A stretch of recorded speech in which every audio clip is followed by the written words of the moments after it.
Let's talk about a phrase you hear all the time, right? In the news, from politicians, national security. It sounds so solid, so important.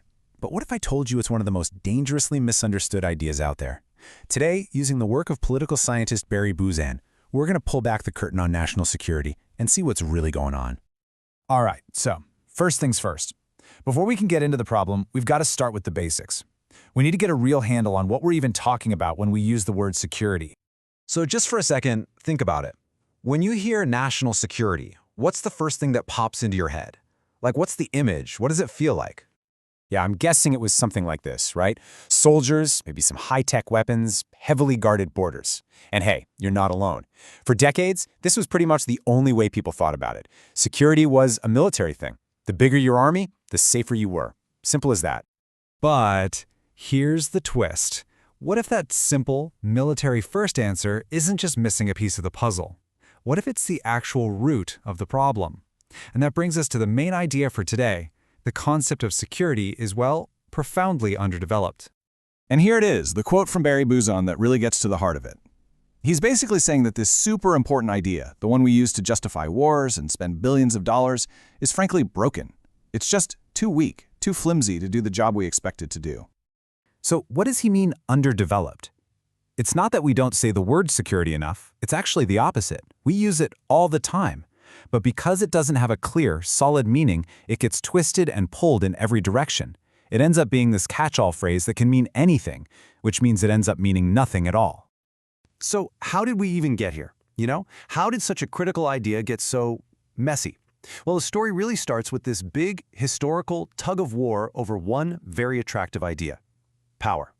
For a long time, this whole debate was basically two camps duking it out. On one side, you had the realists. For them, security was simple math. More power equals more security. Build up your army, look tough, and you'll be safe.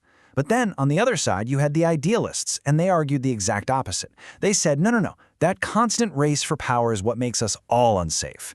They believed true security came from working together, from international law, from, not building bigger and bigger weapons.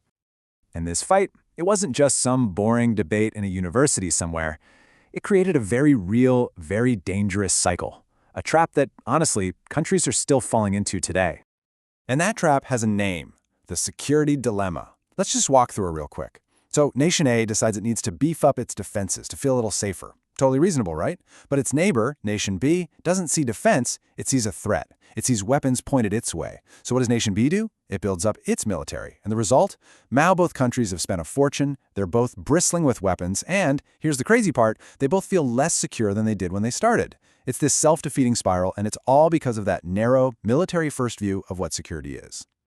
Okay, so the old way of thinking is clearly broken. Just focusing on military might can backfire big time. So, what's the fix? Well, let's look at how the thinking started to shift towards something a lot more useful. The real turning point came around the 1970s. You had things like global economic crises, you had growing worries about the environment, and people started to realize, wait a minute, a country can have the strongest army on Earth and still be incredibly vulnerable. It became super obvious that threats don't only come from the barrel of a gun. And this, right here, is the big payoff. To fix this underdeveloped idea, Buzan says we need to think about security in 5 different but connected areas. Yeah, you've still got military security, the traditional stuff. But then you've got political security. Is your government stable? Then there's economic security. Can you get the resources and money you need? After that, societal security. Is your culture, your language, your whole way of life safe? And finally, environmental security, keeping the planet we all live on from falling apart. And here's the most important part.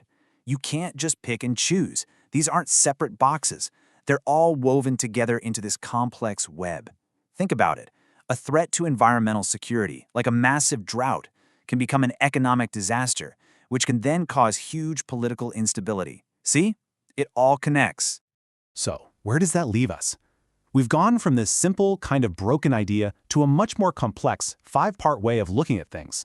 What's the real takeaway here? What does security truly mean? Well, Buzan argues that security is what's called an essentially contested concept. It's a bit of a mouthful, but think about it like trying to define justice or democracy. We all kind of know what they mean, but we could argue forever about a single perfect definition. Security is just like that. There will never be one final, universally accepted definition. And that's not a bug, it's a feature. So here's the bottom line. The goal of all this isn't to finally nail down the one true definition of security and end the debate forever. The goal is to have a better debate, a smarter one. This framework makes us ask better questions. Security for who? Security from what? And in which of these 5 areas are we talking about? So I'll just leave you with this.